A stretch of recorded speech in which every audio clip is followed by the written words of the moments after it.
में चले गए और जाकर के वहां उन्होंने भगवान की तपस्या किया।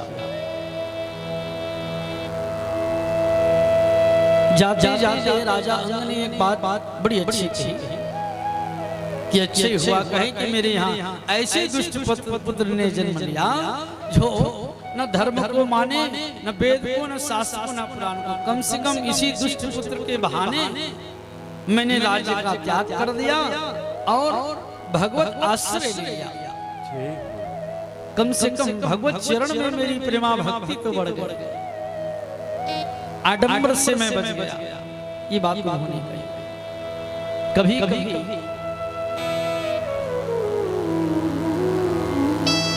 गलत जो ऐसी परिस्थिति आ जाए यह भी जीवन में सार्थकता ला देते। इनकी जीवन बदल गई, इसलिए मगर अंग राजा के जाने के बाद पूरी प्रजा स्वतंत्र हो गए, उन्माद प्रवृत्ति के हो गए, राज्य में अराजकता फैल गई, चोरी हिंसा वृत्ति होने लगी, अधर्म को बढ़ावा मिलने लगा। क्यों? क्योंकि शास्त्र कहता है अनायको विनश्यन्ति नश्यन्ति बहुनायका। एक तो राज्य में अगर नायक ना हो, राजा ना हो, न्याय करने वाला, तो राज्य का विनाश हो जाए। अनायको विनश्यन्ति और नश्यन्ति बहुनायका, और बहुत से राजा हो जाए तो भी राज्य का विनाश हो जाए। तो राजा अंग के चले जाने के बाद राजपाट कोई संभालने वाला नहीं रह गया। तब तो प्रजा स्वतंत्र उन्माद होकर के अधर्म पाप करने लगे। ऋषियों ने विचार किया कि राजा का होना जरूरी है। तो अंग राजा के जो दुष्ट पुत्र थे वेन को ही राज सिंहासन पर बिठाया गया, मगर वेन था अधर्म। भाई राज्य के राजा ही कहीं अधर्मी हो जाए, पापी हो जाए, तो ऐसे अधर्मी पापी के होने से उनके प्रजा भी अधर्म के मार्ग पे प्रवृत्त होगा, पाप के मार्ग पे प्रवृत्त होगा। क्योंकि जैसे राजा वैसे प्रजा। तो वेन की इस अधर्म के कारण प्रजा भी अधर्म के मार्ग पे चलने लगा। ऋषियों ने फिर से विचार किया। पहले तो वेन को समझाया कि देखो ये जो मार्ग पे चल रहे हो ये ठीक नहीं है, ये अधर्म का मार्ग है। अधर्म के मार्ग पे चलने वाले का आज तक कल्याण नहीं हुआ।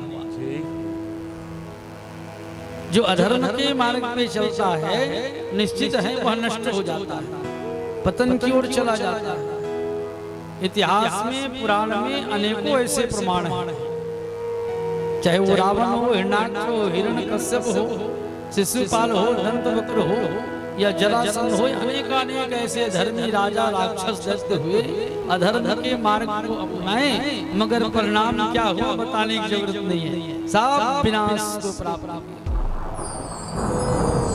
धर्म के मार्ग पे रहने से ही वह टिका रहता है, और जो व्यक्ति धर्म के मार्ग को छोड़ देता है उसी व्यक्ति का पतन होता है।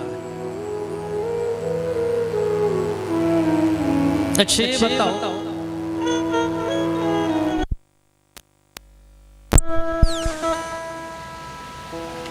यह पृथ्वी किस पर टिका हुआ है? धर्म के नाम से ही पृथ्वी टिका हुआ, नहीं तो कब के रसाल ये चले गए होते। पृथ्वी क्यों स्थिर है? धर्म के नाम से ही पृथ्वी टिका हुआ।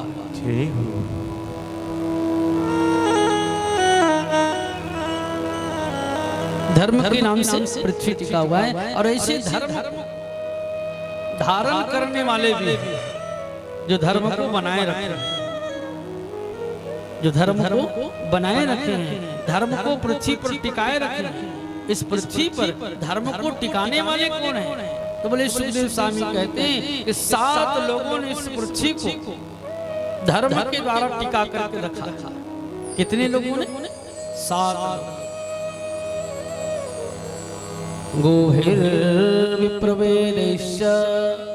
सत्यभिः सत्यवादिभिः अलुब्धिर्दानशीलैश्च सप्तमे धायते मही। गोभैर प्रवेदेश गो माता, गो माता ने इस धर्म को धारण करके रखा है, तब पृथ्वी टिकी हुई है। गोभैर विप्र, ब्राह्मण विप्र के द्वारा ये धर्म पृथ्वी टिका हुआ है। वेदैश्च, वेद के कारण कितना हुआ? 3। सती भी सीता, राधा, गायत्री, सावित्री के समान भारतवर्ष में आप जैसे महान सती है माँ, जिसके कारण ये पृथ्वी और धर्म टिका हुआ है। सत्यवाद भी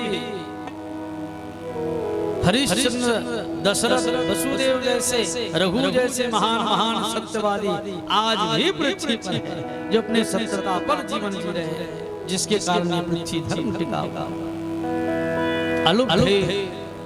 अलुब्धैर्य मतलब आज भी अलुब्ध व्यक्ति है जिसको कोई लोभ नहीं है, जिसके कारण पृथ्वी टिका हुआ है।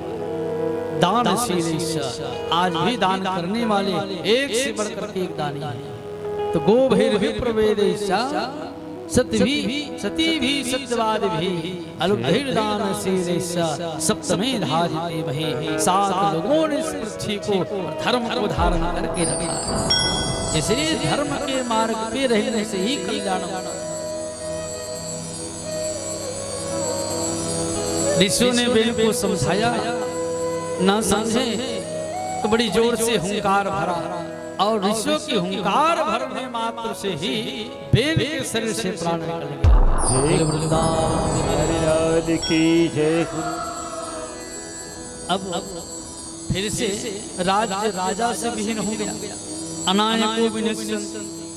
फिर से राजा नहीं रह गया, तो फिर से ऋषियों ने विचार किया, और उसी वेद राजा के शरीर जब वो मृत हो गया तो उनका अग्नि संस्कार नहीं कराया, उनको एक काष्ठ के संदूक में भर करके रख दिए थे, सुगंधित तेल और औषधि लगा। भारतवर्ष रत्नों से तो भरा पड़ा है, अमृत तुल्य औषधियों के भी भंडार है भारत। ऐसे ऐसे औषधि हैं कि मृत शरीर को भी कई हजार साल तक से रखा जा सकता है। वो औषधि अमृत तुल्य है, भगवान धर्म के लिए है। किसी वेद राजा के शरीर को निकाल कर जलों से मंत्रित किया गया। ऋषियों के द्वारा जब उनके जंघे पर अमंत्रित जल पड़ी, तो जंघे से एक काले ठिगने का पुरुष प्रकट हुआ। ऋषियों ने कहा निहिषा। क्या कहा? निहिषा माने निषाद। वेद के शरीर से निषाद नामक उस व्यक्ति का जन्म। संसार में जितने भी निषाद हैं वो इसी के संतान। निषाद जो जाते हैं सब उन्हीं के संतान माने जाते हैं। मगर ऋषि विचार करते हैं कि ये निषाद के अंदर इतनी विशाल बुद्धि नहीं है कि पूरे संसार के बागडोर को संभाल सके। इसलिए ऋषियों ने कहा कि तुम जंगल के राजा बन जाओ। निषाद राज को जंगल के राजा बना दिए। फिर से वेद के शरीर को मंथन किया गया। भुजाओं पर अभिमंत्रित जल पड़ी तो स्वयं भगवान नारायण, और केवल नारायण नहीं, साथ में माँ भगवती लक्ष्मी भी उनके साथ प्राकट भई। लक्ष्मी नारायण भगवान की जय हो। दोनों भुजाओं से एक वांग में मूर्ति प्रकट भई। 24 अवतार में से भगवान के दिव्य अवतार है। पृथु भगवान की जय हो, अर्ची मैया की जय हो। पृथु और अर्ची के रूप में प्रादुर्भाव हुए। भगवान पृथु प्राकट होकर के देखा कि पूरे संसार में दुर्भिक्षता से लोग जीवन जी रहे हैं, अन्न के लिए जल के लिए तरस रहे हैं। तब तो भगवान पृथु ने उस समय समस्त प्रजा के सुख एवं कल्याण के लिए यज्ञ आदि को भी उस समय आरंभ किया। मगर पृथ्वी मैया के लिए कुपित हुई। पृथ्वी को कहा कि वसुधे ताम वधेष्यामि, हे वसुंधरा मैं तेरा वध कर दूंगा। माँ पृथ्वी कांपती हुई प्रकट हुई। पाहि पाहि महायोगी देव देव जगत्पते, हम आपके शरण में हैं, रक्षा करो रक्षा करो। पृथ्वी गोप रूप धारण करती प्रार्थना करती और कहती है कि बोले प्रभु मैं तो आपकी ही प्रतीक्षा करती। देखो जब जब दुष्टों की संख्या बढ़ जाती है, अधर्मियों की संख्या बढ़ जाती है, पापाचार होने लग जाते हैं, अधर्म को बढ़ावा मिल जाती है, तो पृथ्वी मैया धीरे धीरे एक एक करके सार गर्भित रत्नों को अपने अंदर छिपा लेती है, रसों को छिपा लेती है, अन्न देना बंद कर देती है, फल देना बंद कर देती है, रस देना बंद कर देती है। क्यों? क्योंकि ऐसे दिव्य रत्नों को, रसों को, सार गर्भित रत्नों को प्राप्त करने के अधिकारी सज्जन और धर्मिष्ठ हैं। जितनी सज्जनता और धर्मिष्ठता के साथ जीवन जियोगे उतने ही ये पृथ्वी मैया जो है रस, फल और अनेकों प्रकार के दिव्य रत्न को प्रदान कराता है। मगर जब अधर्म को बढ़ावा मिल जाए और अधर्मियों की संख्या बढ़ जाए, दुष्टों की संख्या बढ़ जाए, तो धीरे धीरे करके माँ सारी उस द्रव्यों को अपने अंदर समेट लेती है। भाई किसी ऊंचे पद पर, किसी ऊंचे स्थान पर भगवान उसी व्यक्ति को बिठा करके रखता है जो उसका परिपालन कर सके, धर्म की मर्यादा के अनुसार। किसी भी व्यक्ति को दिव्य स्थान अगर प्रदान करा दिया गया जिनके अंदर ना धर्म है, ना तो शीलता है, ना तो क्षमा है, एक दंड व्यक्ति को या एक दुष्ट व्यक्ति को अगर अच्छे से अच्छे स्थान और पद दे देगा तो उस पद का वो दुरुपयोग करेगा। इसलिए भगवान विचार कर धन भी देते हैं तो ऐसे व्यक्ति को धन देगा जो उस धन का सम्मान कर सके। किसी भी दुष्ट व्यक्ति को कहीं धन दे दिया तब तो उस धन के द्वारा वह दुष्ट व्यक्ति किसी भी को नुकसान पहुंचाने लग जाएगा। इसलिए भगवान जो कुछ भी करते हैं विचार करके करते हैं।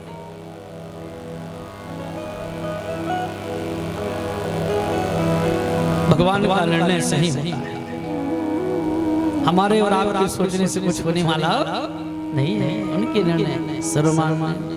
इसलिए जो कुछ कर उन्हीं को छाया, जो कुछ कर तुम्हीं को छाया, सब सामर्थ को सलपुर राजा, सब सामर्थ को सलपुर राजा, सब सामर्थ को सलपुर राजा, सब सामर्थ्य को सलपुर राजा। जो कुछ करे नहीं को छाजा, सब सामर्थ्य को सलपुर राजा। इसलिए भगवान की इच्छा के अनुसार होती है। हरि इच्छा भाव प्रभु, उनकी इच्छा ही प्रबल होती है, उसी को काट और ठीक ही है।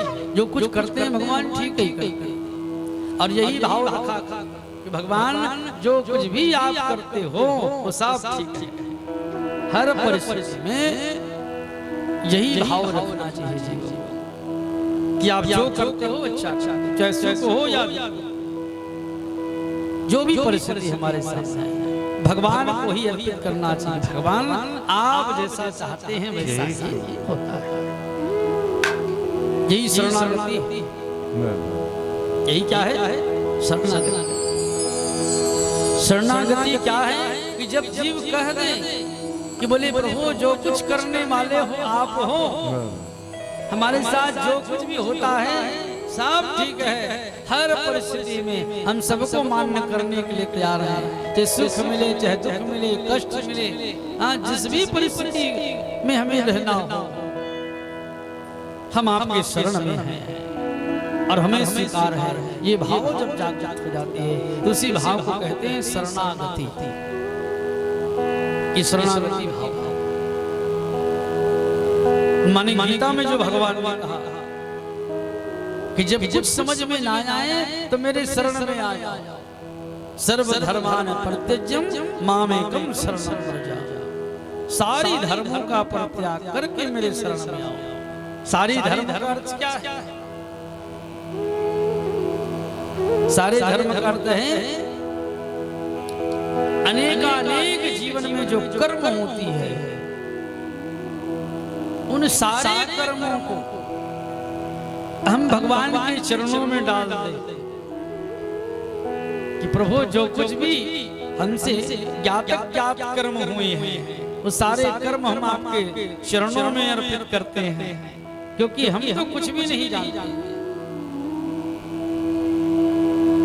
हमें ना तो पूजा आती है, ना तो पाठ आती है, न तो तब जानते हैं, न तो साधना जानते हैं। बस आपके चरणों को हम जानते हैं कि आप हमारे हो और हम आपके। यही जो भाव है शरणागति, यही सर्वधर्मान का अर्थ है कि सब कुछ भगवान के चरणों में अर्पित कर दो, सारे।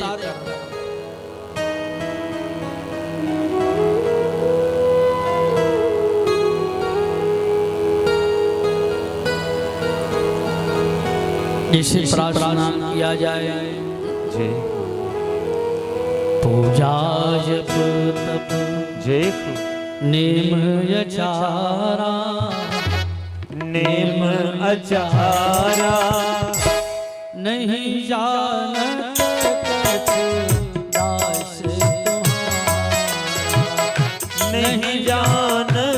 कछु दास तुम्हारा, नहीं जानत कछु दास तुम्हारा, नहीं जानत कछु दास तुम्हारा, नहीं जानत कछु दास तुम्हारा। पूजा जप तप नेम यचारा, नेम अचारा, नहीं जानत कछु दास तुम्हारा, नहीं जानत कछु दास तुम्हारा। हे प्रभु, हमें ना तो पूजा आती है, ना पाठ आती, जय हो, ना तो ध्यान जानते हैं, ना तो आराधना।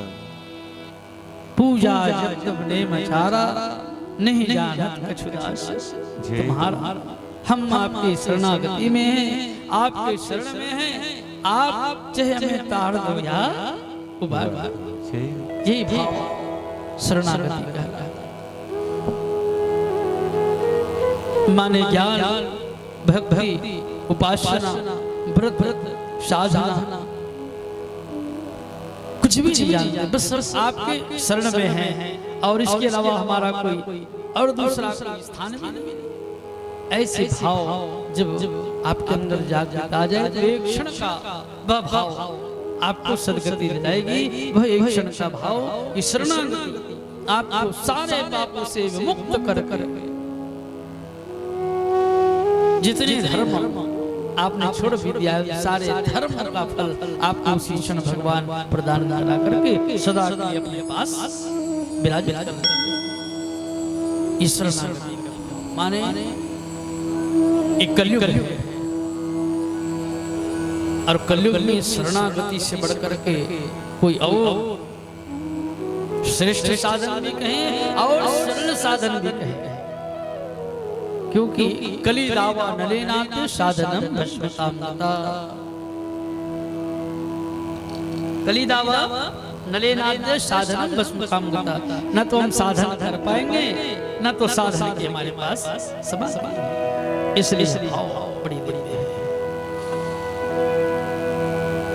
भगवान ने प्रचुर गो माता से अर्थात पृथ्वी से सारगर्भित रत्न प्राप्त किया। अब फिर यज्ञ जब हुई तो यज्ञ भगवान की ऐसी कृपा बनी कि वर्षा होने लगी। पर्जन्य में को आदेश हो गया, प्रचुर मात्रा में वर्षा हुई। वर्षा हुई तो पीने के लिए जल, खेती के लिए जल, फल के लिए, वृक्ष के लिए, पौधा के लिए, लता के लिए, सबके लिए जल ही जल हो गया। और जहाँ जल जल है सारी वातावरण दिव्य हो गया, चारों तरफ हरियाली छा गई। अन्न जल धन द्रव्य रस फल सब कुछ प्राप्त होने लग गया। वेदों में जितने यज्ञ हैं सारे यज्ञ भगवान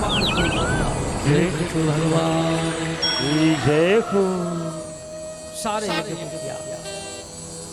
और यज्ञ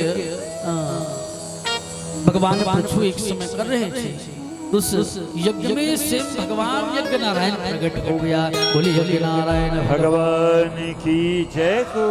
यज्ञ से पुरुषा चतुर्दशपाद तीर्थ सर्व श्रवण मंगल राम धे आपन लोग ब्रजनों भस्मोदयाक्ष समनाकृति स भगवन नसदीनाथ। बोलिए नारायण भगवान की की जय हो। पृथु क्या चाहता है? तो पृथु ने कहा हो मुझे 10,000 कर्ण शक्ति प्रदान कर दो। कितने? 10। 2 कान में सुनने की जो क्षमता है वही क्षमता 10,000 की हो जाए। तो भगवान ने पूछा विचार करोगे क्या इतने? तो कहे प्रभु आपके जो चरित्र है कथा है उसको मैं श्रवण कर्णों के माध्यम से। तो कान इसलिए नहीं मिला है कि हम किसी की निंदा सुने, कान इसलिए नहीं मिला है कि हम किसी की बुराई सुने, कान इसलिए मिला है कि हम भगवान के चरित्रों को, भगवान के नामों को, कीर्तन को, भजन को इस कान से सोच। जय हो। और वैसे भगवान ने हमें जिह्वा दिया है, नेत्र दिया है, हाथ दिया है, पैर दिया है। इस सब जितने भी अंग प्रत्यंग भगवान ने दिया है, ये सब जो है धर्म कार्य करने के लिए, अच्छे से अच्छे सत्कर्म करने के लिए, कल्याण के लिए और परोपकार के लिए मिला है। संसार में सबसे बड़ी आश्चर्य क्या है?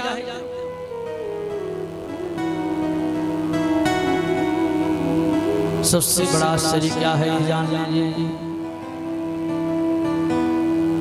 भगवान नाम सुलभम च जिह्वावशवर्तने तथापि नरके यान्ति इमाश्रयमतं परमम्। सबसे बड़ा आश्चर्य की बात यह है कि भगवान ने हमें जिह्वा दी है। भगवान नाम सुलभम च, भगवान का नाम सुलभ है और ये जिह्वा हमारे वश में है। हम जो चाहेंगे वही ये जिह्वा बोलेगी। जिह्वा किसके वश में? हमारे वश में है। भगवान का नाम सुलभ है और ये जिह्वा हमारे वश में है। हम जब चाहे से ठाकुर जी के नाम को ले सकते हैं, जब चाहे भजन कर सकते हैं, जब चाहे कीर्तन कर सकते हैं, जब चाहे नाम जप कर सकते हैं। हम जैसा आदेश करेंगे जिह्वा को वही करना पड़ेगा।